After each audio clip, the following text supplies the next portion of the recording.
So I believe everybody can hear me now. So let's move on to, again, just making sure that everyone can see what the welcome and presentation overview will consist of.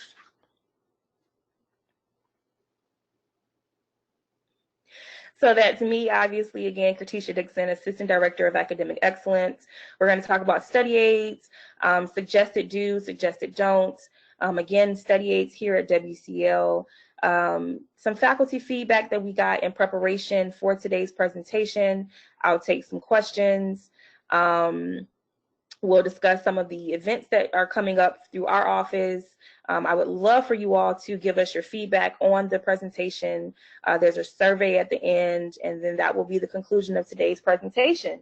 So let's now talk about the various types of study aids available to you here at WCO. First, with the understanding of what study aids are. So study aids are books, either in hard copy or electronic format, written by legal academics designed to help students prepare for class and final exams. Generally, study aids provide a succinct overview of individual areas of law. They explain specific concepts in those areas and provide invaluable opportunities for students to test their skills in applying rules to facts, also known as legal analysis, pre-exam. In sum, study aids provide clear subject matter explanations from legal academics, along with practice questions and explanatory answers. Now, let's discuss the different types of study aids. I know it may be a bit overwhelming when you hear study aids. You're thinking, what are study aids? How can they help me? What are the different types of study aids? So let's go through the various types of study aids. The first study aid that I'd like to note for you is a study aid that will help you with a short summary of the law. Some of these study aids include practice questions and problems, some of them don't. An excellent example of that is going to be the ACING series. And all of the study aids that are noted on this slide and throughout this presentation are available to you through the Pence Law Library at WCL. So in addition to short summaries, there are commentaries that explain the law. And the commentaries explaining the law, an example of that will be the Nutshell series or the Sum and Substance series. In addition to that, there are some commentaries that include questions. They include in-depth examples that are designed to illustrate the different concepts to you and to help you understand how to practice the narrowly tested issues in contracts, in torts, in civil procedure. And examples of those types of commentaries will be the E&E series, also known as Examples and Explanations, or the Glannon Guide series. So the Glannon Guide, meaning that there is a Glannon Guide for torts, there is a Glannon Guide for civil procedure, there is a Glannon Guide for contract law. And students do find all of these that I've noted very helpful, and that's kind of how I targeted and narrowed down the different types of study aids, because these are study aids that we've recommended to students in the past, and students have noted that they find all of these very helpful. Next, there are lengthy subject matter, I'm sorry, let's actually go back one slide. Thank you. There are lengthy subject matter outlines. The Gilbert Law series, Emmanuel's outlines are helpful if you just need an overview, an outline to kind of help you understand where you're going. The Gilbert Law series, Emmanuel outlines, all of these contain exam tips and practice questions. You also have a mixed volume outline series with a summary of the materials, visual aids, and practice questions. An example of that type of study aid will be the Crunch Time series. Next, you have interactive tutorials.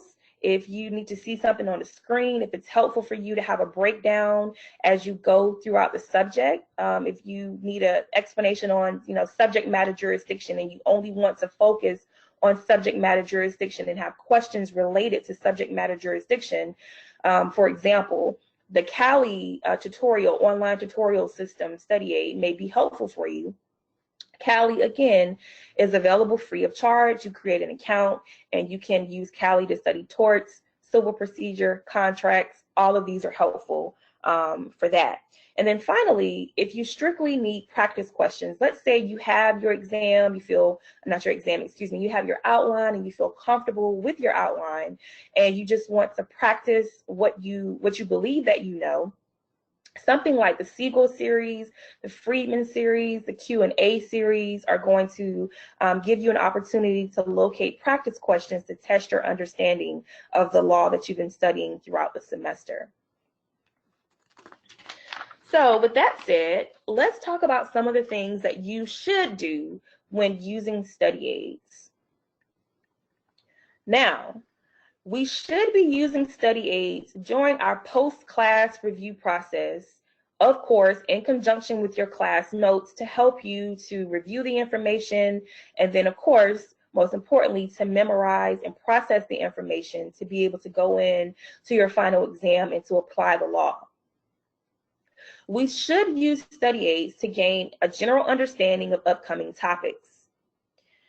We should use study aids to clear up any confusion that we have, the caveat being your professor should be the first source of clearing up confusion. If you have a question about something, if you don't understand something, you should go to your professor and gain an explanation from your professor about whatever your area of confusion may be. To supplement your professor's explanation, you are then advised, perhaps if you need to go and consult with a study aid to help you build a better foundation of that particular area that you are working to memorize and to understand. We certainly want to use study aids to memorize Black letter law. We want to use study aids to locate practice questions. Our office tried to stress during the orientation sessions with you all that you absolutely want to make sure that you are not just, your method of study for your final exams does not include just memorizing your outlines.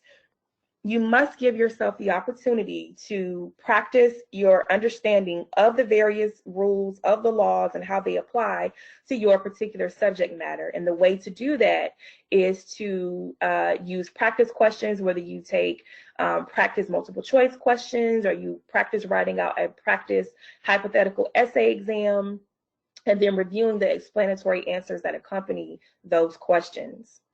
We should be using study aids to help us during the outlining process. As I noted on the previous slide, there are commentary outlines that explain the law, give you an overview of the law, and some students find those helpful as they are preparing their outline to make sure that their outline is organized, is clear, and follows the way that the course is typically broken down. And then finally, we should be using study aids to test our ability to answer exam questions under time constraints.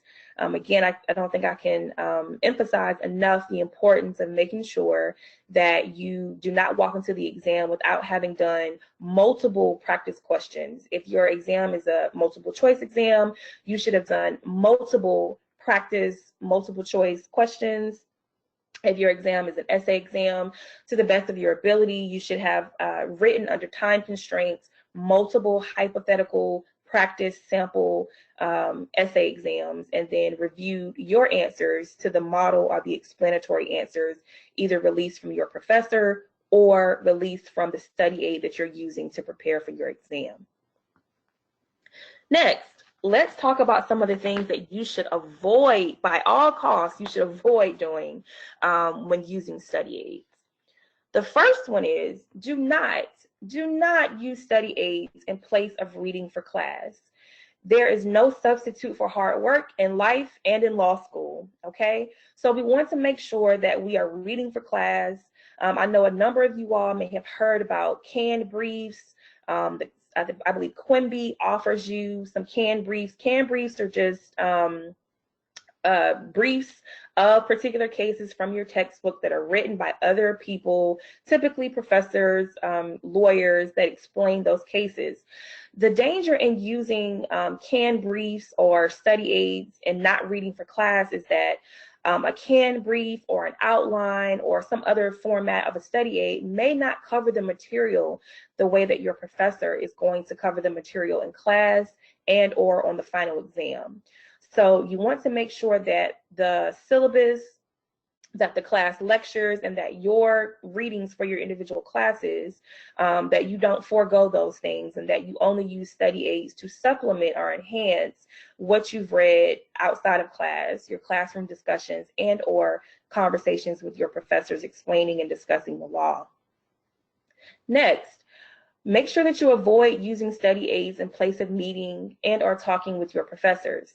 Study aids can be a helpful resource to help you if you don't understand something. But again, keep in mind that study aids, we want to make sure that the study aid that you're using is taught or structured in the same way that your professor is going to structure their class, has structured the class, and ultimately their final exam. So your professor should be your first source of understanding and supplementing class discussions or class readings, but study aids are there to help you if you need to supplement all of those aforementioned things. Study aids are not a one-size-fits-all, meaning that let's say you use the Crunch Time for torts. The Crunch Time series may not be helpful for you for civil procedure. You may want to use the ACING series for civil procedure. For contract law, the Cali study aid materials may be helpful for you. So just keep in mind that you don't have to use one study aid for all your classes, and if necessary, you can use multiple study aids for one class. The trick with study aids is to figure out what study aid works best for you, and the way to do that is to try to use some of the different study aids to help you and see kind of which one is helping things to stick. Don't forget to check the jurisdiction covered by the aid. Make sure that you have the most up-to-date copy of the study aid, and do not use study aids to avoid creating your own processing product. What is a processing product? A processing product is an outline, your own flashcard, some type of flow chart, something that helps you condense the information, memorize it, and prepare to go into your final exams. Now, all of the study aids that I've mentioned throughout the presentation are available to you at WCL, so I won't read this slide verbatim, but I will note that on the left-hand side of the slide is a screenshot of what the study aid homepage looks like when you visit the Pence Law website. And one of the things that I wanted to make sure that two of the things that I wanted to point out on this slide, there is a database of past WCL exams, which you can search by professor, and you can also search by course. So if you would like to see what a torts exam, what a 3-hour torts exam looks like, what a 4-hour contracts exam looks like, you are able to go to that WCL exam database and search and pull up and view exams. And then do keep in mind that there are outlines of all of the first year courses from Barbary. I know some of you all participated in Law Preview and found some of the Barbary materials helpful. And so if you did, or if you just want to check out the Barbary materials, there are outlines for all of the first year courses on the Pence Law website. Now, moving on to the importance of faculty feedback. Again, your professor should be your first source of questions.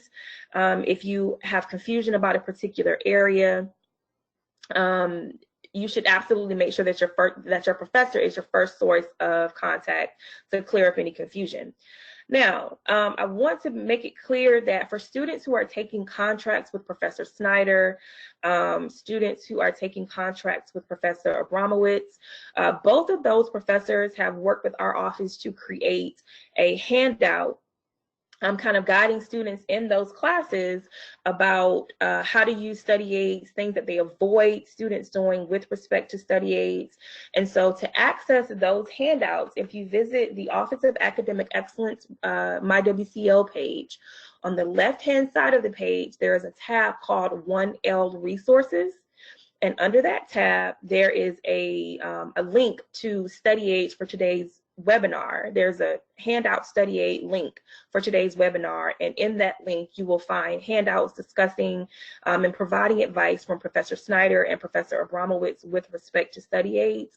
Please make sure that that handout supersedes anything that I have discussed in today's webinar, and that you consult with that handout if you're in those sections of contracts to gain a better understanding of how to use study aids for those particular classes. Now, at this time, I would like to go through and see if we have any questions. I see, hi Joy. I see that Joy just noted that she was able to see the slides. I don't believe we have any additional questions. So, wait, I'm sorry. Actually, okay, I see Angela. Hi, Angela. She said she was also able to see the slides. People just saying they could hear. The background noise, I believe we removed that. I apologize for that. Okay, so I don't think we have any other questions. But again, if you have questions, moving on to the next slide. If you have questions, please feel free to come to the Office of Academic Excellence and sit down and talk with us about anything related to academic advising, managing your time, understanding what types of courses you may want to consider as you matriculate through WCL. We're here to help you with all of those things. With that noted, there are a couple of events that I think that are coming up that may be extremely helpful to you all. On October 12th, we are hosting an in-person session on identifying the rule. I know a number of students still have some concerns and some issues about identifying rules when they're reading cases, identifying rules when they're maybe perhaps doing practice exams, and understanding how to insert those different rules into an exam essay, let's say. We are having this event on the 12th to help you with that. That event will be in NTO 8. It is from 12 p.m. to 1 p.m. Lunch will be provided. Next, on October the 26th, there is a in-person 1L learning lab on issue spotting and understanding how to take a multiple choice exam. That will be also from 12 to 1 p.m. and NTO 8, again, October the 26th. On November the 3rd, if you miss either the lab on the 12th or the 26th, there is a makeup lab, which is the event on the 3rd, and that lab will cover what is the rule and issue spotting.